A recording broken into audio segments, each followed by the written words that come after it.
प्रभु यीशु मसीह के सामर्थी नाम में आप सबों को जय मसीह की। क्या कभी आपको ऐसा लगता है कि परमेश्वर को आपकी परवाह नहीं? आप सही काम कर रहे हैं, सही रास्ते में बनने की पूरी कोशिश कर रहे हैं, लेकिन फिर भी चीजें आपके पक्ष में नहीं है। और कई बार आपको ऐसा लगता है जैसे मानो आपकी मेहनत ऐसी है जैसे आप हवा पकड़ने की कोशिश कर रहे हैं। क्या आप इस बात को जानते हैं? दाऊद भजन संहिता 22 में इस स्थिति का वर्णन करता है। अध्याय 22 उसकी एक आयत में दाऊद कहता है कि हे मेरे परमेश्वर, तूने मुझे क्यों त्याग दिया?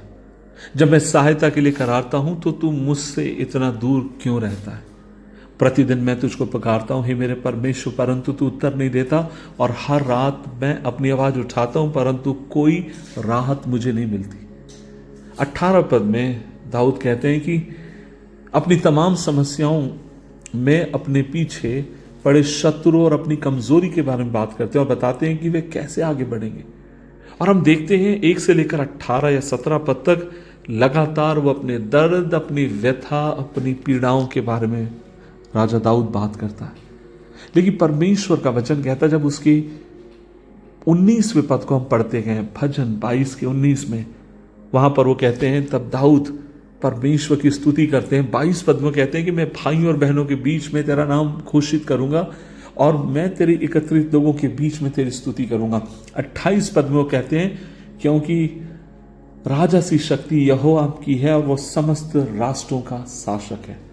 मुझे लगता है हमारे लिए यहां पर एक संदेश छुपा है कि जब हम निराश और हमें लगे कि सब कुछ हमारे खिलाफ जा रहा है, तो शिकायत करने और खुद पर तरस खाने की बजाय हमें परमेश्वर की स्तुति करने की आवश्यकता है।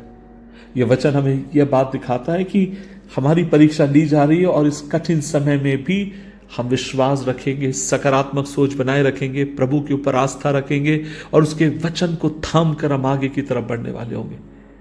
मुझे लगता है कोई संयोग की बात नहीं है।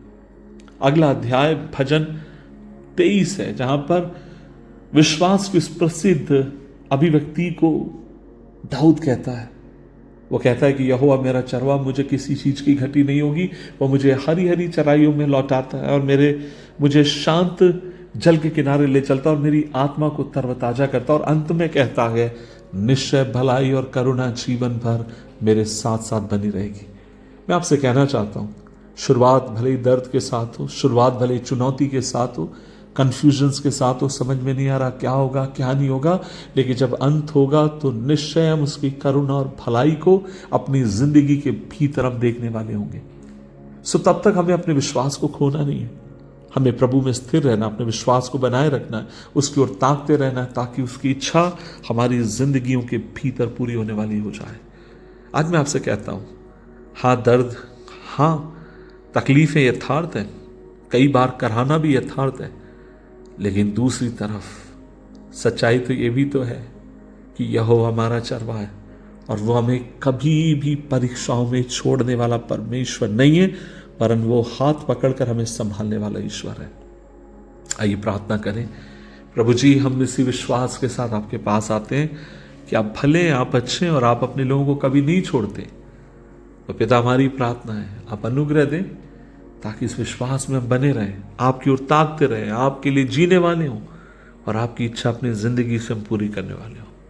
धन्यवाद कि आप हमेशा हमारी प्रार्थनाओं को सुनते।